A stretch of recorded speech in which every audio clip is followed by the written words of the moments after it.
रमजान का महीना था। मक्का की मुक़द्दस सरजमीन पर पहली सहरी का वक्त था। फजर की अजान की सदाएं फजा में गूंजने लगी।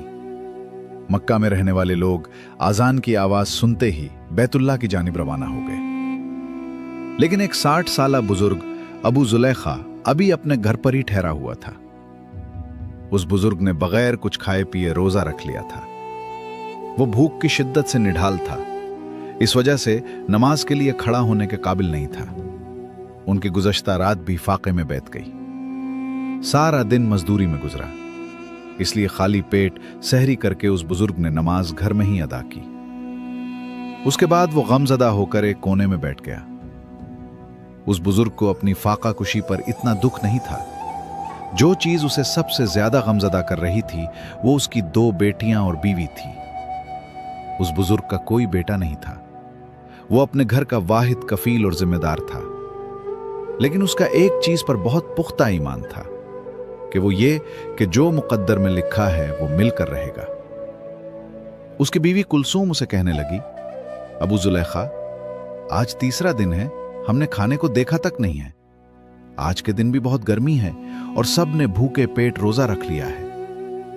हम तो सब्र कर लेंगे, मगर हमारी बच्चियां भूख की शिद्दत बर्दाश्त करने से कासिर हैं। भूख से उनका बुरा हाल हो रहा है। आप अल्लाह का नाम लेकर घर से निकलें, शायद वो हमारी रोजी का कोई बंदोबस्त फरमा दे ताकि शाम को हम रोजा इफ्तार कर सकें। अबू जुलैखा ने बीवी को तसल्ली दी और कहने लगा, हाँ हाँ, मैं जा रहा हूं, इंशाअल्लाह अल्लाह जरूर करम करेगा। कुछ ही देर में सूरज तुलू हो गया। अबू जुलैखा घर से निकला और मक्का के बाजार में दाखिल हुआ, लेकिन उसे कहीं से कोई रोजगार न मिला। दिन गुजरने के साथ साथ गर्मी की शिद्दत में इजाफा होता जा रहा था, लेकिन उसे कोई भी काम न मिला। वो मायूसी की हालत में बाजार से निकला और चलता हुआ मक्का की एक वीरान वादी में जा पहुंचा। मुसलसल पैदल चलकर वो बहुत ज्यादा थक चुका था। जमीन पर ही बैठ गया। वो गहरी सोच में मुब्तला था। सोचते सोचते जहां पर वो बैठा था वहां पर दाएं हाथ से नर्म मिट्टी को खोदने लगा। दिल ही दिल में अपने आप से कहने लगा कि अगर आज भी मजदूरी ना मिली तो वो घर वालों के खाने का बंदोबस्त कैसे करेगा। अचानक मिट्टी खोदते खोदते उसका हाथ किसी नर्म मुलायम चीज से टकराया। उसने हाथ बढ़ाकर उसे बाहर खींचा तो देखा कि ये एक रेशम के कपड़े की थैली थी जो सोने के सिक्कों से भरी हुई थी। उस थैली को देखते ही जैसे उसकी भूख प्यास खत्म हो गई हो। उसकी आंखें खुशी से चमक उठी। सोने के सिक्कों से भरी थैली देखकर वो सोचने लगा कि मैं कितना खुशनसीब हूं। छुपे हुए खजाने खुद ब खुद ही मेरे सामने हाजिर हो गए हैं। मैं जब ये सोने के सिक्के अपनी बीवी के हाथ में दूंगा तो वो किस कदर खुश होगी। अबू जुलैखा बहुत पुरजोश हो गया और रोशन मुस्तकबिल के ख्वाब देखने लगा। लेकिन अचानक उसके ईमान ने दस्तक दी और वो सोचने लगा, ये माल मेरा नहीं है, किसी का खो गया है और ये मुझ पर हलाल भी नहीं है। ये जिसका है, मुझे उस शख्स को ढूंढना होगा और ये माल उसके हवाले करना होगा। अगर वो मुझे नहीं भी मिला तो ये माल उस वक्त हलाल होगा जब 1 साल तक ऐलान करने के बावजूद मुझे उसका मालिक ना मिला। फिर उसका जहन उसे उस चीज पर आमादा करने लगा कि क्यों ना मैं चंद सोने के सिक्के निकाल लूं और उन्हें इस्तेमाल कर लूं। बाद में मैं मेहनत मजदूरी करके जितने सिक्के उसमें से निकालूंगा उन्हें वापस रख दूंगा। फिर फौरन उसे ख्याल आया, ऐ अल्लाह के बंदे, सब्र कर, यह अमानत में खयानत है। उम्र के आखिरी हिस्से में पहुंचे हुए हो और अभी भी हीर फेर करने की कोशिश कर रहे हो। उसने अपने ख्याल को दिल से झटक दिया और इस बात का इरादा किया कि जब तक उस थैली का असली मालिक नहीं मिल जाता वो उसे अपने पास संभाल कर रखेगा। अब वो थैली लेकर घर की तरफ चल पड़ा। घर के दरवाजे से अंदर दाखिल होकर वो दबे कदमों कमरे की तरफ जाने लगा। अचानक उसकी बीवी ने उसे देख लिया। वो उससे पूछने लगी, अबू जुलैखा, आप खाने के लिए क्या लेकर आए हैं? अपनी बीवी की आवाज सुनकर वो एकदम से चूक गया और खुद को संभालते हुए बीवी से कहने लगा, मैं आज भी कुछ नहीं लाया। ये कहते हुए वो थैली अपने पीछे छुपा रहा था। आज तक अबू जुलैखा ने अपनी बीवी से कुछ नहीं छुपाया था। बीवी ने जब देखा कि उसका शौहर उससे कुछ छुपाने की कोशिश कर रहा है तो उसने सख्त लहजे में कहा, आपके पास कुछ ना कुछ तो जरूर है, लेकिन आप छुपा रहे हैं। मुझे जल्दी से बताएं कि आपके पास क्या है। यह बात अबू जुलेखा पर आश्कार हो चुकी थी कि उसकी बीवी ने उसे कुछ छुपाते हुए देख लिया है। उसने अपने दोनों हाथ बीवी के सामने किए। उसके हाथों में सोने से भरी हुई वो थैली थी और फिर उसने उसे सारी बात बता दी कि उसे यह थैली कहां से मिली है। कुलसूम दीनदार औरत जरूर थी, लेकिन वो अबू जुलेखा जैसा सब्र नहीं रखती थी। उसने फौरन अपने शौहर से कहा, इसमें से कुछ सिक्के ले जाओ और कुछ खाने के लिए खरीद लाओ। अबू जुलेखा ने गुस्से में जवाब दिया, नहीं, हरगिज नहीं। अगर तुमने उस थैली को हाथ लगाया या किसी को भी उसके बारे में बताया तो मैं तुम्हें तलाक दे दूंगा। कुलसूम एकदम से डर गई और खून के घूंट पीकर खामोश हो गई। ये रात भी उन्होंने फाके में बसर की। अगले दिन अबू जुलेखा घर से निकला और सोचने लगा, आज मैं मजदूरी ढूंढने के साथ साथ उस थैली के असल मालिक को भी ढूंढूंगा, ताकि मैं उसके हवाले थैली करके उससे कुछ इनाम भी हासिल करूं जो मुझ पर हलाल होगा। वो इसी सोच में चलता चलता हरम की तरफ रवाना हुआ।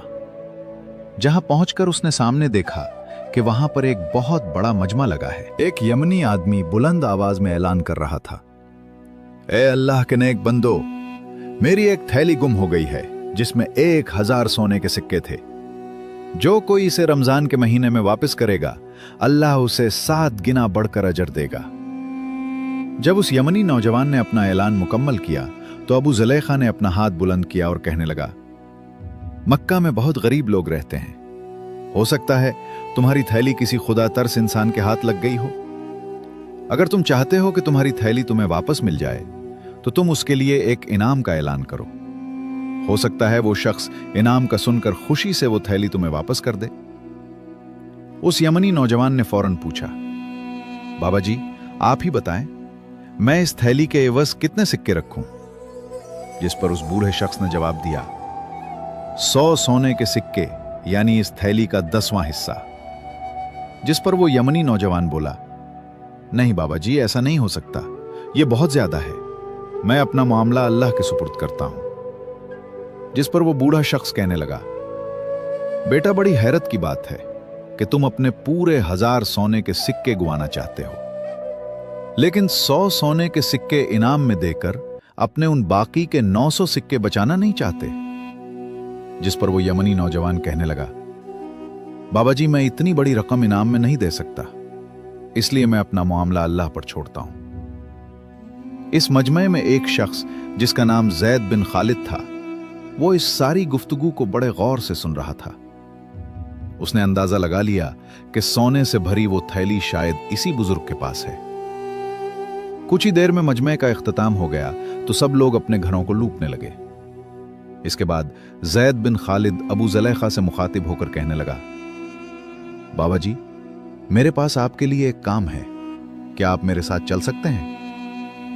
बूढ़े ने फौरन हां में सर हिलाया और उसके साथ चल दिया। जैद बिन खालिद की दुकान के बाहर कुछ सामान पड़ा था। उसने अबू जुलेखा की मदद से सारा सामान दुकान के अंदर रखा। यह सामान इतना ज्यादा वजनी नहीं था और काम भी 2-4 घंटों में खत्म हो गया, लेकिन फिर भी उसने अबू जुलेखा को पूरे दिन की मजदूरी के पैसे दिए। वो ये बात समझ चुका था कि अबू जुलेखा को उस वक्त पैसों की बहुत सख्त जरूरत है। उसने फौरन मजदूरी उसके हवाले की। अबू जुलेखा ने जैद बिन खालिद का शुक्रिया अदा किया और घर की तरफ चल पड़ा। जैद बिन खालिद चुपके से उस बुजुर्ग के पीछे पीछे चलने लगा। उसने अबू जुलेखा का घर तक पीछा किया और जब वो अपने घर में दाखिल हो गया तो जैद बिन खालिद दरवाजे के साथ कान लगाकर सुनने लगा। अबू जुलेखा अपनी बीवी कुलसूम से कहने लगा, मैंने एक मजमे में एक यमनी शख्स को उस थैली की तलाश में ऐलान करते हुए सुना है। मैंने उसे यह भी कहा है कि तुम उस थैली के एवज 100 सोने के सिक्के इनाम रख दो, लेकिन उसने मेरी बात नहीं मानी। मेरा तो यही इरादा था कि मैं किसी तरीके से उसे यह थैली वापस कर दूं और मुझे भी उसमें से कुछ फायदा हो जाए, लेकिन वो शख्स बहुत उड़ैल है। अब तुम ही बताओ, हमें अब क्या करना चाहिए? जिस पर उसकी बीवी कुलसूम कहने लगी, अबू जुलेखा मैंने आपके साथ 40 साल फाकों और भूख में गुजारे हैं। आपने सारी जिंदगी कभी चोरी नहीं की, कभी किसी को धोखा नहीं दिया और ना ही कभी किसी से कुछ छीना है। मेरी बात माने तो आप उस सोने का इस्तेमाल करें। मुझे लगता है कि अल्लाह ताला ने यह आपको तोहफा भेजा है, तो फिर उसके दिए गए तोहफे को क्यों ठुकरा रहे हैं?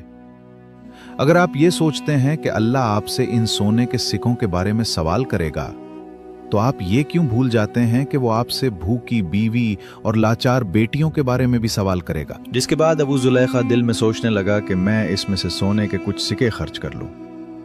लेकिन वो फौरन ही अपने फैसले से वापस पलटा और ख्याल करने लगा, मैंने सारी जिंदगी सब्र से गुजारी है और आज मेरी टांगें कब्र में हैं, तो मैं अपनी 60 साला जिंदगी के सब्र को एक ही दिन की लज्जत पर क्यों कुर्बान कर दूं? खुदा हमारे हाल पर रहम फरमाए। और उसने बुलंद आवाज में कहा, मैं ऐसा हरगिज नहीं करूंगा, मैं अपने कब्र को आग से नहीं भर सकता। जैद बिन खालिद, जो दरवाजे के साथ कान लगाकर ये सारी बातें सुन रहा था, उसकी आंखों से आंसू बहने लगे। उसे अबू जुलैखा की बेबसी पर अफसोस होने लगा। उसने उसी वक्त अबू जुलैखा का दरवाजा खटखटाया। अबू जुलैखा फौरन बाहर आया। जैद बिन खालिद अबू जुलैखा को गले से लगाकर रोने लगा। ऐ अल्लाह के बंदे, मैं कुर्बान जाऊं तेरे सब्र पर, अल्लाह तुझे बहुत अजर देगा। तुम मुझे बताओ, मैं तुम्हारी क्या खिदमत कर सकता हूं? अबू जुलैखा ने जवाब दिया, ऐ खुदा के बंदे, तुम पहले ही मेरी बहुत मदद कर चुके हो। तुमने जरा से काम के बदले मुझे पूरे दिन की मजदूरी दी। फिर जैद बिन खालिद के जहन में ख्याल आया और वो उससे कहने लगा, मैं जानता हूं कि सोने की थैली तुम्हारे पास है। तुम ऐसा करो, इनाम की रकम को थोड़ा सा कम कर दो, शायद वो शख्स मान जाए। अबू जुलैखा ने जो कुछ थोड़े से पैसे कमाए थे, अपने घर वालों के पास बैठकर उन पैसों से इफ्तारी की। अगले दिन फिर काम की तलाश में घर से हरम की तरफ निकला। वो यमनी शख्स वहां पे मौजूद फिर से ऐलान कर रहा था, जो कोई मेरी सोने से भरी हुई थैली वापस करेगा, अल्लाह उसे 7 गुना अजर देगा। अबू जुलैखा फिर से हाथ बुलंद करके अर्ज करने लगा, ऐ नौजवान, मैंने तुमसे पहले भी कहा था कि मक्के में बहुत गरीब लोग रहते हैं। शायद वो थैली किसी खौफ खुदा रखने वाले को मिल जाए और वो तुम्हें इनाम के लालच में वापस कर दे। चलो, तुम 100 सोने के सिक्के ना सही, 10 का ही ऐलान कर दो। उसने कहा, हरगिज नहीं, मेरा फैसला क़यामत के दिन अल्लाह के सामने पेश होगा। इसके बाद सारे लोग वहां से चले गए। तीसरे दिन फिर से वो यमनी नौजवान यही ऐलान कर रहा था। अबू जुलैखा फिर वहां पर पहुंचकर उससे कहने लगा, ऐ नौजवान, मैंने तुमसे 100 सिक्कों का ऐलान करने को कहा था, लेकिन तुमने इनकार कर दिया। फिर मैंने उसके 10वें हिस्से का यानी 10 सिक्कों का कहा, तुमने फिर भी इनकार कर दिया। चलो, आज तुम ऐसा करो कि सिर्फ 1 सिक्के का ही ऐलान कर दो। ये तो तुम्हारी थैली का 1000वां हिस्सा बनता है। क्या पता वो शख्स इस 1 सिक्के के बदले अपने घर खाना ले जाए और जो पैसे बचें इससे एक मशकीज़ा खरीद कर हाजियों को उजरत पर पानी पिला सके। जिस पर उस यमनी शख्स ने कहा, हरगिज नहीं, मैं 1 सिक्का भी नहीं दूंगा और हमेशा की तरह आज भी अपना फैसला अल्लाह पे छोड़ता हूं। अबू जुलैखा की उम्मीद का आखिरी सहारा भी खत्म हो गया और वो सोचने लगा कि अब तो उसे पूरे के पूरे 1000 सिक्के वापस करना पड़ेंगे और वो इन सिक्कों में से एक भी नहीं ले सकता। उसने उस यमनी नौजवान से कहा, आओ मेरे साथ चलो और अपनी थैली ले जाओ। इस बुजुर्ग ने जैद बिन खालिद को गवाह के तौर पर साथ चलने को कहा। घर में पहुंचकर उसने उन दोनों को दरख्त के नीचे बिठाया और उसने कमरे के अंदर जाकर महफूज जगह से वो थैली निकाली और उस नौजवान के सामने रखकर कहा, क्या ये तुम्हारी थैली है? नौजवान ने कहा, हां। फिर अबू जुलैखा ने थैली का सर खोला और उस थैली को जमीन पर उंडेल दिया। अब वो तीनों इन सोने के सिक्कों को गिनने लगे तो वो पूरे 1000 निकले। यमनी नौजवान ने सिक्कों की थैली कंधे पर रखी और चल दिया। अबू जुलैखा और उसकी बेटियों की आंखें हैरत से खुली की खुली रह गईं। चंद लम्हों के बाद अबू जुलैखा ने नजरें उठाकर देखा तो वो यमनी नौजवान वापस आ रहा था। अबू जुलैखा गमगीन हालत में बैठा हुआ था। उसे देखकर धीमी सी आवाज में कहने लगा, बेटा कैसे आना हुआ? उस यमनी नौजवान ने जवाब दिया, ऐ अल्लाह के नेक बंदे, मेरे बाप ने जब वफात पाई तो उनके पास 5000 सोने के सिक्के थे। उन्होंने मरने से पहले मुझे वसीयत की थी कि मेरा साजो सामान बेचकर हज का खर्च बना लेना और उस माल में से 1000 सोने के सिक्के उस शख्स को देना जो अल्लाह पे तवक्कुल करता हो और बहुत गरीब हो। चुनाचे मैंने अपने वतन यमन से लेकर शहर मक्का तक किसी को भी आपसे ज्यादा गरीब और तवक्कुल करने वाला नहीं पाया। ये सिक्के आप रख लें, आप उसे हलाल कामों में खर्च करें। नौजवान सिक्कों से भरी हुई थैली रखकर वहां से चला गया और अबू जुलैखा उसी वक्त अल्लाह के हुजूर सजदे में गिर गया। उसकी दाढ़ी आंसुओं से तर थी। उसने अपनी बीवी से कहा, कुलसूम, देख लिया तुमने, अल्लाह सब्र करने वालों का अज्र जाया नहीं करता। हमने अपने आप को हराम के एक सिक्के से बचा लिया तो अल्लाह ने हमें हलाल के जरिए 1000 सिक्के अता किए। उसके बाद अबू जुलैखा ने अपनी बीवी और बेटियों के साथ बैठकर इफ्तारी की। नमाज अदा करने के बाद अबू जुलैखा घर से बाहर निकलने लगा तो बीवी ने कहा, आप कहां जा रहे हैं? अबू जुलैखा ने जवाब दिया, मैं किसी ऐसे घर की तलाश में जा रहा हूं जिस घर में हमारे जैसे लोग बसते हों और उनकी सहरी और इफ्तारी हमारी तरह फाकों में गुजरती हो, ताकि मैं उन्हें अपने साथ खाने में शरीक कर लूं। यह कहकर अबू जुलैखा दरवाजे से बाहर निकल गए। दोस्तों, ये कहानी हमें सब्र, ईमानदारी और अल्लाह पर कामिल भरोसे की शानदार मिसाल सिखाती है। इंसान की जिंदगी में कंट्रोल्ड और आजमाइशें आती हैं, लेकिन जो लोग सब्र का दामन थामे रखते हैं और अपनी ईमानदारी पर कायम रहते हैं, अल्लाह ताला उन्हें ऐसी जगह से रिस्क अता करता है जहां से उन्हें गुमान भी नहीं होता। यह किस्सा हमें बताता है कि हलाल और हराम की आजमाइश हर वक्त हमारे सामने होती है, लेकिन जो लोग सब्र और दयानत को नहीं छोड़ते वही हकीकी कामयाबी हासिल करते हैं।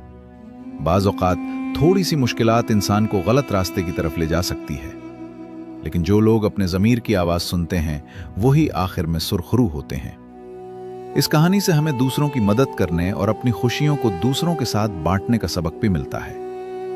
जब अल्लाह ताला किसी को नवाजता है तो उसका बेहतरीन इस्तेमाल यही है कि इस नेमत को उन लोगों तक पहुंचाया जाए जो मोहताज हैं। इस तरह न सिर्फ अल्लाह की रजा हासिल होती है, बल्कि हकीकी खुशी और सुकून भी मयस्सर आता है। दोस्तों, अगर आपको हमारी आज की वीडियो पसंद आई हो तो इसे लाइक करें